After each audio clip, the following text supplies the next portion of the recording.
Oscar Miotti, vicepresidente dell'Ordine degli Psicologi del Veneto. Parliamo di una malattia che colpisce 1 su 23 in Italia, la depressione. L'Istat parla di, come cause di crisi economica, malattia, perdita del lavoro o eventi dolorosi, ma credo che ci sia ben altro dietro. Come curarla, come uscire dal tunnel?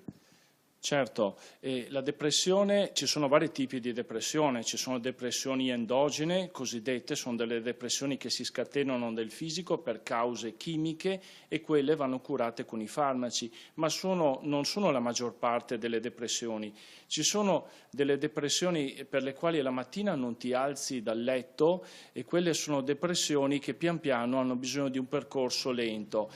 Poi ci sono delle depressioni per le quali tu non vedi la luce oltre il tunnel.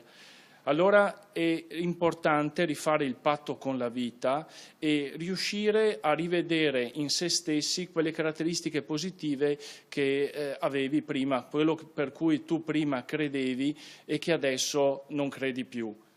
Qualche consiglio utile? Allora, il consiglio utile è trovare delle risorse. Quando ti trovi in depressione che non vedi luce, trovare delle persone che ti fanno star bene, quindi non è sempre necessario trovare uno specialista, uno psicologo, uno psichiatra, uno psicoterapeuta, a volte bastano degli amici. Quando questo non aiuta ad uscire, c'è bisogno di uno specialista. Allora ci sono degli psicoterapeuti con i quali si può fare un percorso per ritrovare le risorse su di sé e questo è possibile. L'abbandono è anche una delle cause scatenanti?